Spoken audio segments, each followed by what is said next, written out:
Hello, apa khabar? Selamat datang and welcome to Virtually Peranakan Fest, organized by Peranakan Sayang.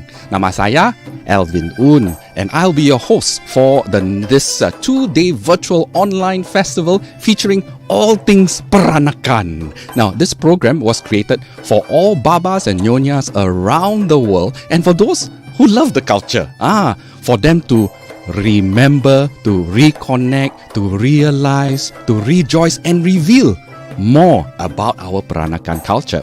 Now, please comment and say hello. Kita huahi bila Baba Nyonya ada komen atau ada tumpang tanya. Please lah komen boleh kat bawah Now, it is a virtual Peranakan journey and discovery. So, thank you so much, Kamsia, for joining us today.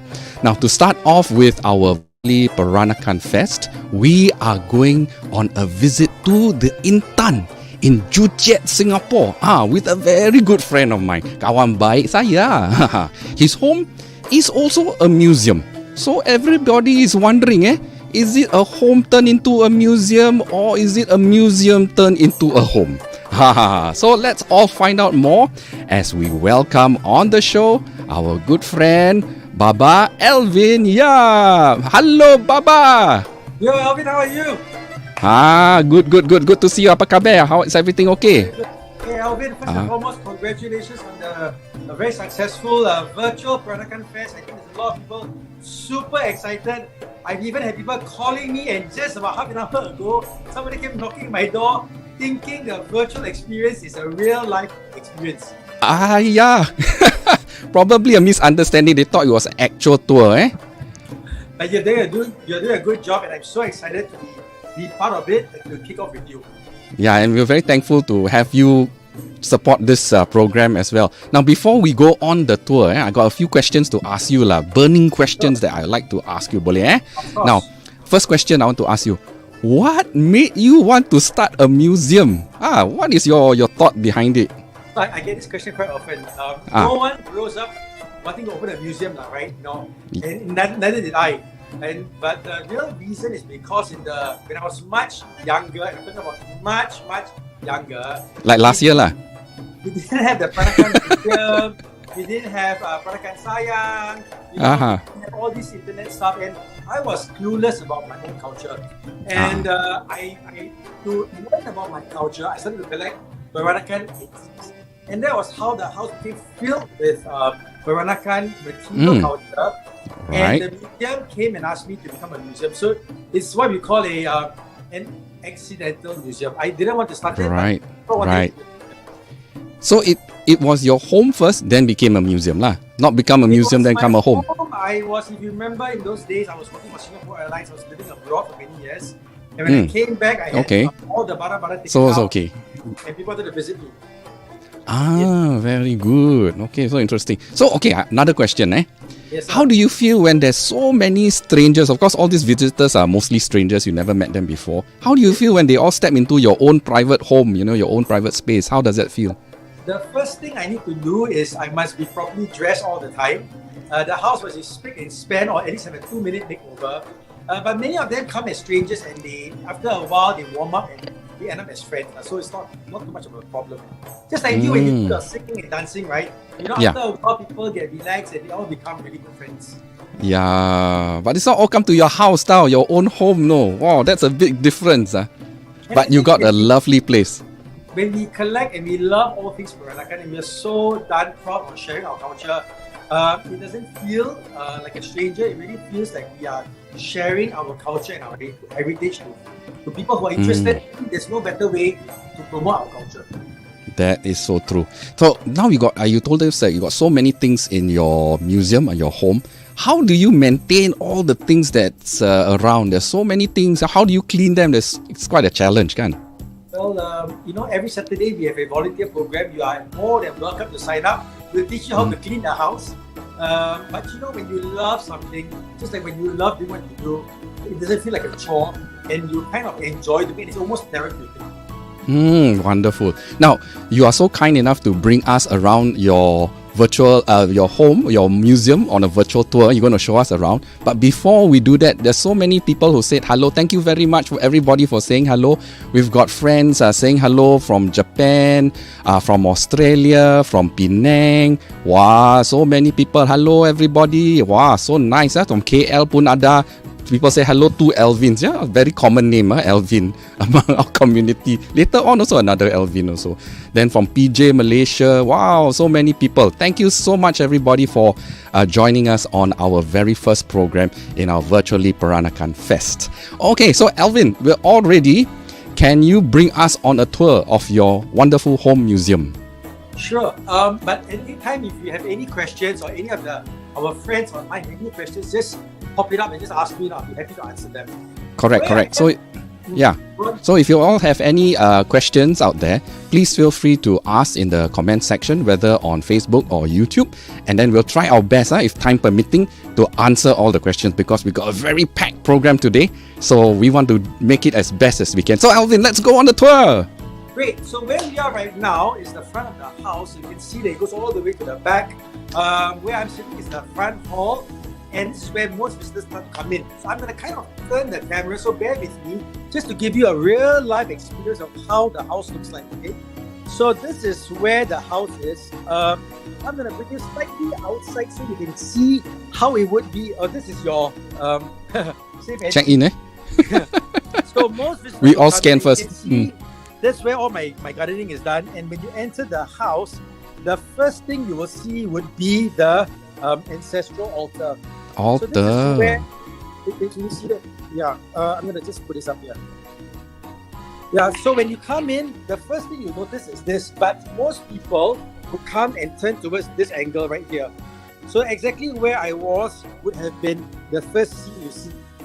And most people wonder what these Baba Alvin chairs are. And I always like to share the story that Peranakan is about Chinese. This set of chairs was gifted to me by a dear friend who's related to President Wee Wee. And so it was something that they wanted to part with to the Intan. So when you come to the Intan, the first thing you will notice is these beautiful Baba Alvin chairs. Now, very nice. Some people will also notice that it is slightly Vietnamese. In fact, it is Vietnamese, Chinese, but somehow it found its way into the homes of my friend, and now it is in my home. So lucky you, Now it's your home. So much history, your chair. Oh, beautiful. And this is where I always share, I'm putting the camera out like this. Yeah, boleh. Right? So most people ask me, why did the Peranakans put such Chinese furniture in the front hall? And it's very simple because we Peranakans, especially Peranakan Chinese, we want people to know that we are Chinese. And that's why we have such Chinese furniture to reinstate the fact that we are Chinese and don't kind of mistaken us for being European or yeah, okay. Most people would then notice something like now, and to Alvin, do you know what we call things like this? This is the altar, kan? Well, some use it as what we collectors call a sideboard. Then this was around 1 inch for me. It was in the back of his antique shop. It was filled with dust. And when I moved into this house about 15 years ago, I needed a showpiece like this, and none better than this piece to fit in the front of the house. So very European in style.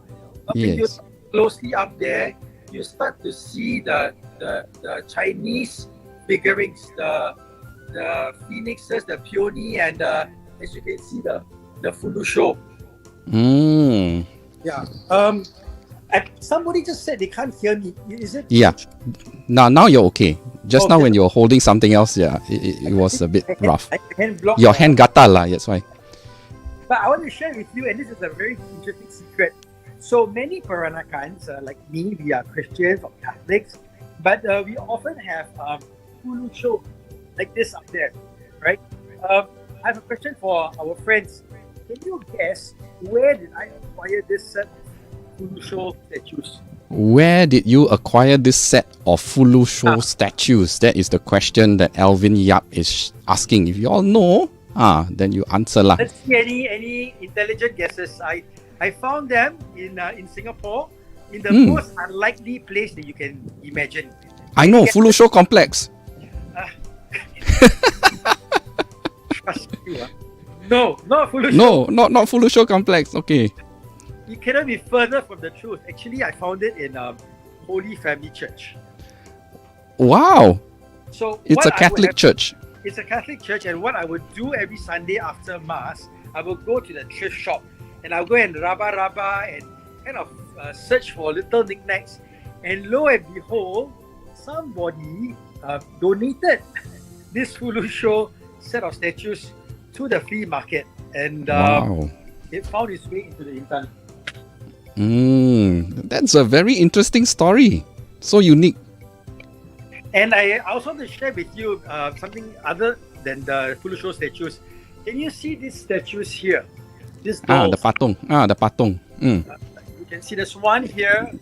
In the baju panjang. One just here. Can you see that? Yes, that's right. The red one. Yeah. The red baju panjang. So, we Peranakan communities, we are very closely knitted. And some of you might know Father Christopher from Perth.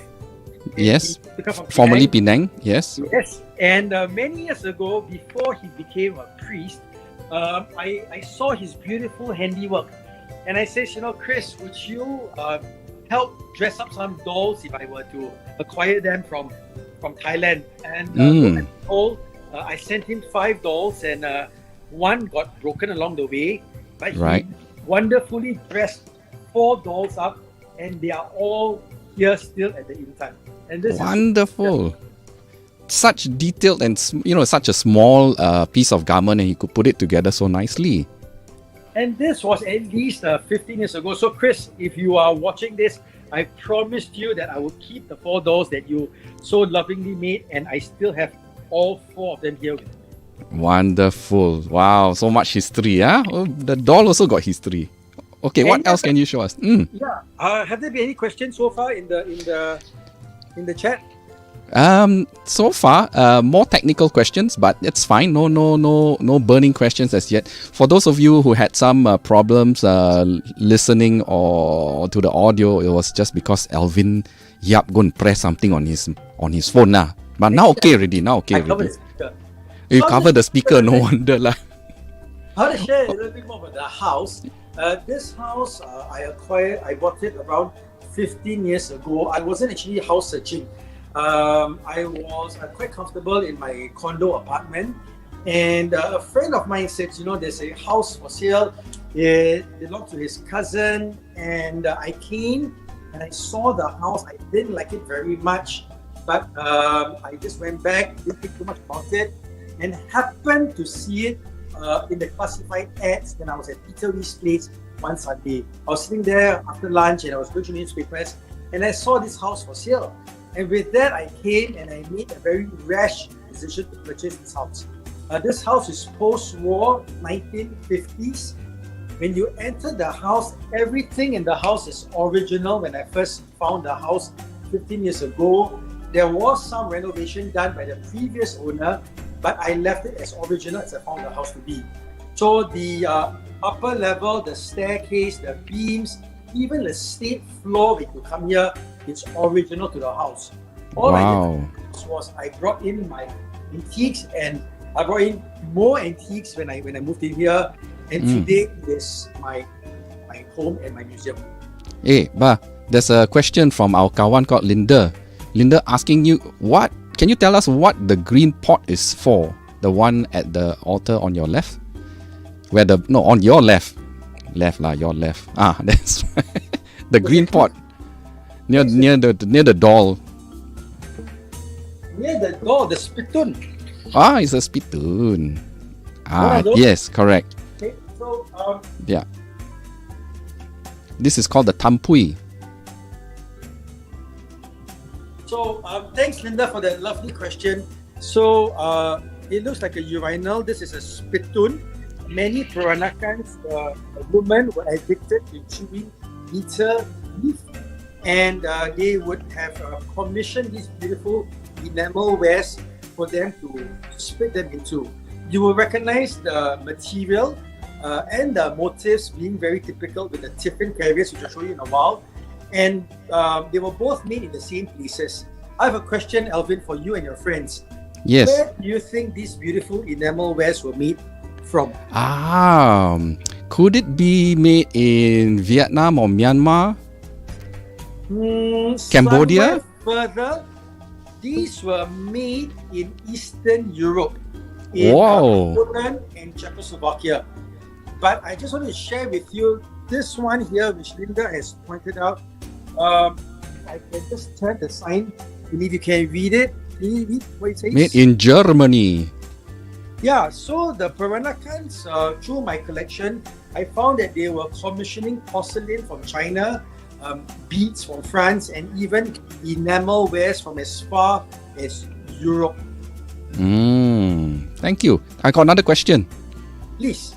Mavis, why are these three figurines of Fulu show you called them Peranakan culture? Well, before we even answer that question, I think we ask ourselves, what is Peranakan culture? And I guess different people have different interpretations. For me, it is a mix of different cultures coming together. And if you go far back enough, we always trace it to Chinese, Malay, or European. So technically, if we were to dissect it, very little can be 100% Peranakan.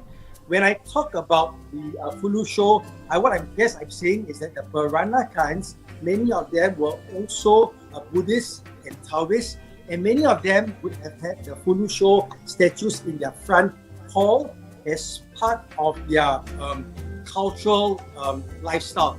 I know many would have placed them in the front hall. They didn't necessarily pay homage to them, but it was more cultural. Some did, but some didn't. So I guess if we say, is it Peranakan culture, it depends on which way we look at it. Yeah, that's a very good answer. And Joan asked a similar question. What's the significance of the potty lined at the stairway? You've got a lot of this tampui at the side over there at your staircase. So this is wonderful for me to now start sharing this famous staircase because if you did watch the Singapore Airlines in-flight video, you will know that they had the cabin crew walking down this stairways. And I have a line of tiffin carriers and a line of spittoons here, again showing the European influence in the Peranakan culture. Very good. So it's a very... But I have a joke here, Alvin. I always tell people this staircase is input and output. Input and output. That's a good one. One makan, one outside lah. Okay. Can we continue with the yes? Before we go on, I have another question for you and your friends. I shared with you that these enamel wares came from Eastern Europe, and I showed you one that came from Germany. But I thought I asked you from a collector's point of view, where do you think I acquired many of these pieces?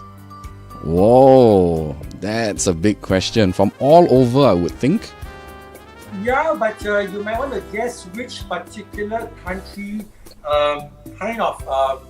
brought all these pieces to me. 99% of all these pieces came from one country that I collected from. Right. Yes. Guess, anybody can guess or not? Anybody know where he get all these things from one country? From Malacca, maybe? Somebody asked. From Indonesia? No, not Indonesia, not Malacca. In fact, many of these pieces came from India. India? Oh, wow. Yeah. So apparently, and I'm sharing this from a collector's point of view, not from any internet research, but through real life experience. Many of these pieces apparently were snapped up by the Indian traders in the late 1800s, early 1900s, especially early 1900s, and they were apparently brought back to India as dowry pieces. Okay, dowry pieces for the wedding. For wedding. So what happens is that I have Indian runners and Indian traders running around India, and they are looking at many of the wealthy homes to find such beautiful mint pieces stocked up in homes of very wealthy Indian communities. And they bring them back to me, and we started collecting back all over again. And many of them even have Tamil names or Tamil initials on them, so that they don't lose them and they know where they come from. Okay, such interesting information of where you get all these things from. Shall we get on with the tour, because we have a tight schedule to keep? Sure. So I'm going to bring you to the rest of the house, and this is where the center of the house is. And I wanted to share with you this beautiful piece of furniture. Lovely. And that's where I would display my porcelain. Another interesting fact is that because it is 3 panels, some say that it would never be good for a bedroom, because it wouldn't be very good feng shui. It should have been 2 or 4 panels. And again, Right. I learned this through my years. Okay. So where did you get this very interesting and unique This piece came of furniture? from an antique dealer in Kelantan Lane, near the old Sungai Road. Many of you who are antique collectors would know the lady. She would sell this. She would refurbish these beautiful brown and gold pieces. Very nice. And you store all your place all your porcelain pieces in this particular showcase. And to share with our friends, what I did was I had lights installed in them, so that it allows the pieces to glow and for the colors to come out. There's a question from our friend called Wendy. What is your oldest piece in your museum? The oldest piece is a very undescriptive piece of metal. It would have accompanied the Seaway box. It's not here, it's upstairs. And what happens is that when the Peranakan woman loses their teeth and they can't chew their bitter leaf, they would pound this in this mortar and pestle. And that has to be one of the oldest pieces in this house.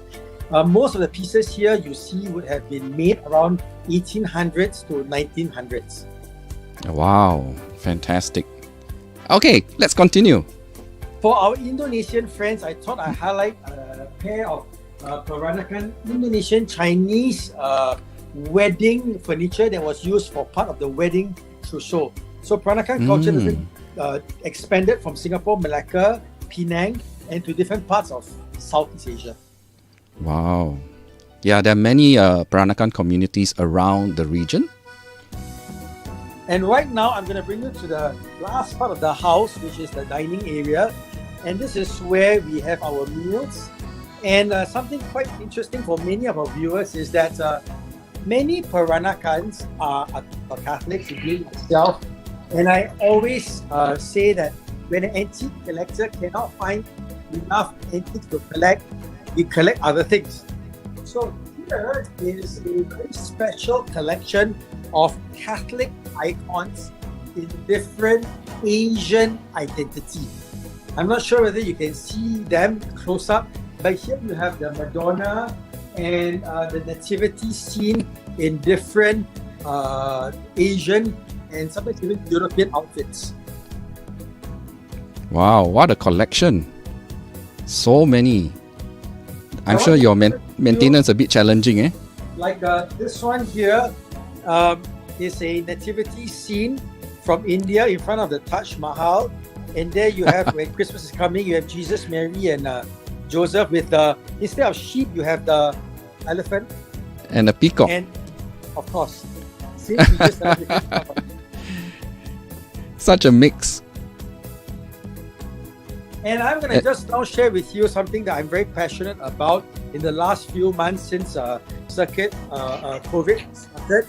We started to do some Peranakan merchandise, and we've worked with different charity associations to come up with Peranakan inspired merchandise. Things like these that were made from with Meta Welfare Home. So they've made beautiful Peranakan porcelain tiles by firing them, and at the same time we've even used vintage batiks to make them into notebooks. And Yes, this was very done nice. by the people at SPD, the Society for the Physically Disabled. We got a question from our friend Eugene. The silk tapestry that's in your background, what is it used for in the Peranakan household? This is what we call a door hanging. It would have adorned the top of a door because of the size. And you can see they have beautiful tassels. Now, in particular, the Penang Peranakans, at least from my experience, were they did very fine embroidery work and beadwork as well. And this particular work with this color purple would have probably been from Penang. Thank you. So There's again, another. we found differences between the Penang Peranakans and the Malacca, Singapore Peranakans in terms of the embroidery, in terms of their furniture, in terms of their kabaya, and even their beadwork. There were also some different influences as well. Yes, there are different influences in the different regions. Now, there's another question. Now, while you're sitting at the dining table, there's a question from Wendy once again. Have you got a Peranakan teapot? If yes, Peranakan teapot, of course. yeah. Can you explain the patterns on the teapot? Okay, so many of the porcelain, including the teapots, would have been made from Jingdechen, and I'm going to bring you to show you some of these pieces just here.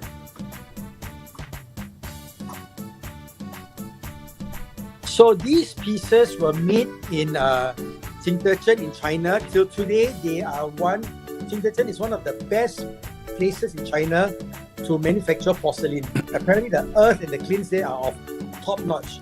So the Peranakans, they would commission these pieces from Jingdechen around 1800s to early 1900s. Many of them would have made them into kamchings like these. And if you can sneak in there, you can see there's a Chinese teapot.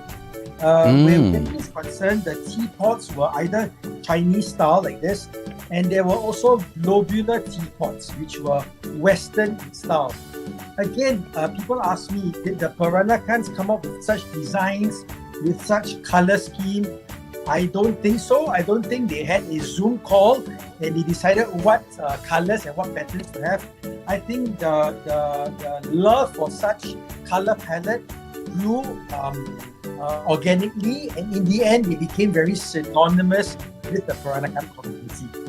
Wow, really, so much history to all these things that you collect. So another question, I mean, as I asked earlier, you kept so many things. These are all dust collectors. How do you manage to keep the dust off all these antiques? This is from Jeffrey Pua. Well, as I said earlier, if you love something, it doesn't seem like work.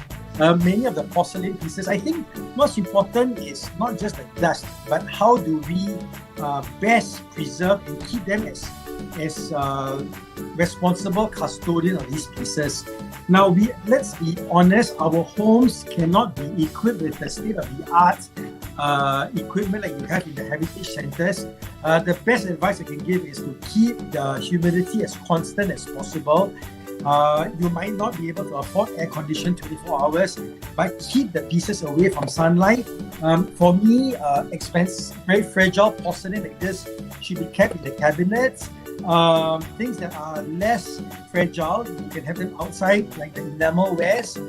Try to place them further from the reach of curious hands.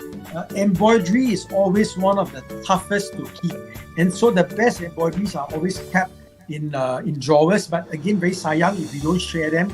So the pieces that you see I displayed, I either have the acrylic in front, or they are pieces that are perhaps not the best qualities that we are able to share with our visitors in the house. The moment we have embroidery outdoor, the colors get slightly faded along the way. So all this is learned throughout years and years of preserving these pieces. Right. We've got like 600 over live viewers on this particular stream right now. We're so thankful that there's so many people out there saying hello from all around the world. I'd like to say hello to all of you. as well. It's because there's so many comments coming through. We do apologize that we can't answer all. We'll try our best. Is there anything else that we want to show them before we do that something special after this, Alvin? Well, I think at the end of the day, I guess, as we love our Peranakan culture, and we are still learning along the way, there's so many things that we still unknown. And I think it's through events like these that we learn from each other and that we learn more about Peranakan culture. There's a question coming through. What are the tiny kamchengs used for traditionally? Okay, so the Peranakans had a lot of their public lives documented. So we can read a lot about their jobs, and the offices that they took and what they did. Unfortunately, we don't have as much written history about their private lives. So not just the big or the small kamchengs, but even the large kamchengs, we still don't have written evidence of what they were originally used for. So why I say this is important, because as I collect the pieces and I ask the owners what they were used for, many times the person that remembers it would remember what it was used during their time. And this could have already been changed along the way. So I've got bibis and aunties telling me, I swear to you, these pieces was used to hide my money or to put my keys in it. Now, and I'm sure she would have put her money and keys and maybe her socks in it, but I don't think that was the original usage of the pieces. And maybe there wasn't an original use, just like Tupperware. We could use them for many different purposes. Some say they were used for the miniature ones. Some say they used for cosmetic. Some say they put their little trinkets in it. I don't think at this point in time we have any firm evidence what it was originally used for. Unfortunately. Yeah. There's there was some suggestions that they're used for sauces or maybe even cooking ingredients to be placed in the small kamcheng. Would have been, to put your spices and your buah keras. But one thing I am very sure about, these pieces were not used as heirloom pieces from mothers to daughters. These, unlike in what you watch in Little Nyonya, they said this was kanching, right? Or emotional pieces. I don't think so. Many of the pieces would have been chipped. They could have been broken along the way. These were kitchenware. I think I've heard more that they gave their sarongs as heirloom pieces more than porcelain pieces. Yeah, thank you. Now, just before we move on to the next and final segment, before we wrap up the program, we'd like to let you know that our Baba Christopher, who made the baju panjang for your patong, your dolls, is watching the show. So, hi, Baba Christopher. He's currently in New South Wales. Hello, kamsiala for everybody for joining in. We've got like 700 people watching this program. For the purpose of having a very packed program, we will be wrapping up this segment very shortly, because at 2 p.m. we'll be going to Kuala Lumpur, Malaysia, to join our good friend Nyonya Lee Soo Kim, who will be telling us Peranakan stories. So we will be wrapping up this segment of our very first program in our virtually Peranakan Fest with Alvin Yapp. But we have something fun and interesting to do, because we are going to have a little quiz. Betul tak, Ba? Yeah, but before we do that, I just want to say again a big shout out. Thanks, Alvin, for doing this to Peranakan Sayang. This is amazing. It's a breakthrough. For those of you who have yet to visit the Intan, you'll be very happy to know that the Intan is the only Peranakan attraction that you can use your Singapore Rediscover vouchers to visit us come 1st December, where you can use it to purchase your admission to visit us for the next 7 months. for Singaporeans. Plus, and listen very carefully because it's very important, because that's the question that Alvin's going to ask later. Apart from visiting us, we've got a bundle that we have put together for the Singapore Rediscover voucher, where you can eat, shop, and play when you visit the Intan. Meaning that with your $100 voucher, you can come and visit us. You can have a Peranakan meal. You can do some shopping, or you might even want to use the voucher to go to Tea Play, which is a Khatib, where we have a beautiful Peranakan playground there that we have partnered Home Team NS. So remember, this is very important. If you do entitled to your Singapore Rediscover voucher, you may want to consider coming to the Intan, where you can bundle it to eat, shop, and play. Yeah, for those of you who do not know what Singapore Rediscovers vouchers are, they're actually given by the government to all Singaporeans. I think it's 100 Singapore dollars to go and visit locations and attractions in Singapore, because we are not able to visit or go traveling. We travel and visit internally here in Singapore. So that's the Singapore Rediscovers vouchers, available from 1st December. Okay, so how can people actually do any bookings to your place? What you can do is you go to his website at www.the-intan.com. There's a booking tab over there that you can make arrangements to book with our Baba Alvin Yapp to visit his beautiful The Intan Home Museum. So that is some information for all of you. So are we ready for the quiz, Ba? Okay, yes, let's... So, to kick this wonderful virtual Peranakan Fest, I have 3 wonderful prizes for 3 interesting questions, which I'm going to get Alvin to ask. Okay. The prizes are a free masterclass. So I've developed a Peranakan masterclass, first time ever, where you can enjoy and learn about Peranakan culture in the comforts of your home, and we're giving away 3 tickets to these masterclasses. Yes, so that means you can be in any part of the world and you can use this prize to attend the masterclass together with Alvin Yapp. Okay, so that is the prize that we're talking about. We're giving out 3 of them.